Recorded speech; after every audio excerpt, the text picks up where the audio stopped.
The dispute swirling around Canada Soccer is playing out on the field in Florida this week. Now, the women's team opens a tournament in Orlando tonight. Yesterday, they wore their warm-up jerseys inside out at practice to protest what they say is poor treatment by Soccer Canada.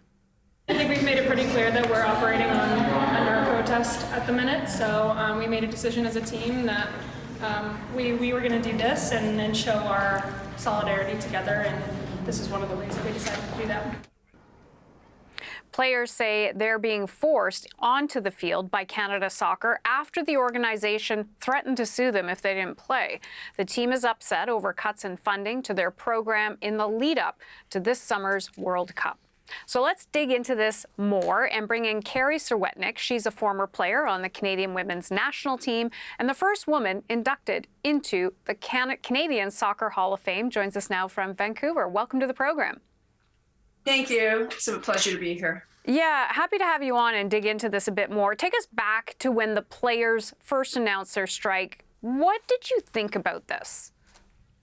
You know, I have to imagine there was a chorus of WTFs and other explicits from people across the country. It's just unbelievable. This is a team they're going to the 7th World Cup. They've won the Olympic gold medal, 2 bronze medals. They're an iconic story in our country. And the association can't afford to pay an extra 6 players to go to a training camp. They want to cut, their funding. They're not having a home game in Canada when there's tons of people in Toronto or Vancouver, across the country would love to see this team play. So it's just ridiculous. And I think this is a tipping point because this has been happening for decades. And every time the team achieves something amazing, you always think they have it made, right? And then when you hear the true story, it's always this they're just getting little bits and pieces to help their organization. And I hope this really sends a big message for change. And I really think the only thing that can make a big change is the government stepping in or the sponsors asking, why is this happening? Because the CSA has been deaf for so many years. What's the reasoning why they won't move, that Canada Soccer won't move? I'm just trying to understand it because I remember watching them win gold in penalty kicks and wow, everybody was excited. There was inspiration. So help me understand maybe why Canada Soccer isn't. I could not answer that because it doesn't make sense, right? I mean, their job is to promote the national team and to support, girls and boys across the country for soccer. And what you say, I coach little girls and boys. I run an equal play charity for girls. What can I say to these girls? Oh, you need to train and your entire life and put commitment to be the best in Canada. Oh, and by the way, if you get there and you accomplish all these amazing goals, well, we might not pay for any training camps for your World Cup. We might drop some of your coaches. We might not pay you for last year, 2022. So it's just ridiculous. No one has the answer to that except for them. And obviously they're shortcoming, these female athletes because they've gotten away with it forever. Well, we know that they are playing the Americans tonight. The Americans are supporting them, too, in this fight that they have. Do you expect to see, we saw the inside-out shirts, but do you expect to see any more demonstrations of their frustrations on the pitch?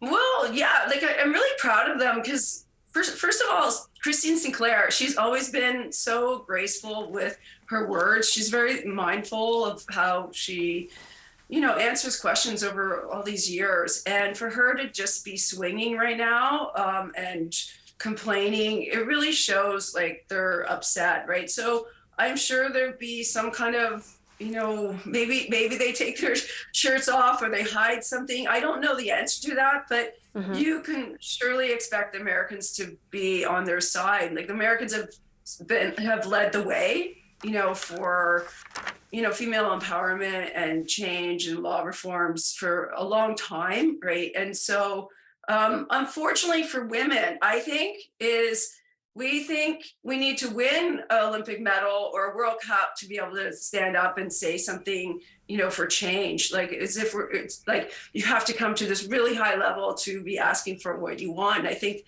that's where the tipping point has happened for the Canadian women. They've achieved this, and they should be treated fairly. I mean, how can you not pay for another 6 players at a training camp? That's ridiculous. Those are six high-level players who wouldn't be able to go. And to know something about training camps, you need to have at least, 22 players, so you have a scrimmage against each other, and so you have that kind of training.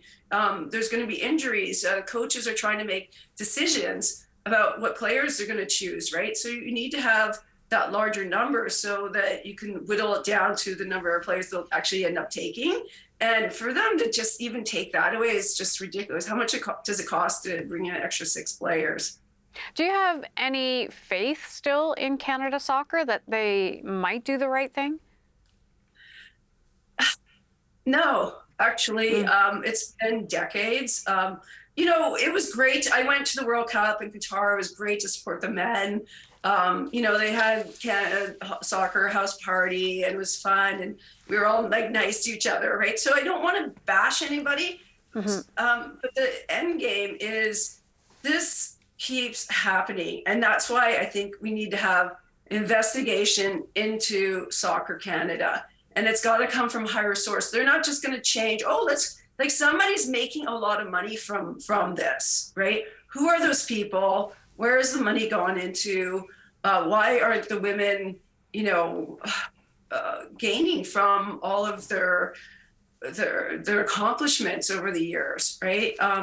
The marketing has been dismal for players even like Christine Sinclair or the national team. And why is this? It's just been so dysfunctional for so long. And it's really unacceptable. And I'm sure I'm speaking for Canadians across the country who just want to see our athletes supported, who just want to see good things happen in Canada, right? Yeah, for sure. Okay, a lot of great questions there. If Canada Soccer is watching, happy to hear what you have to say about that. So thank you for asking them. Former Canadian national soccer team player Carrie Serwetnyk joining us from Vancouver. Thank you for coming on the program. Thank you. It's a pleasure. Thank you.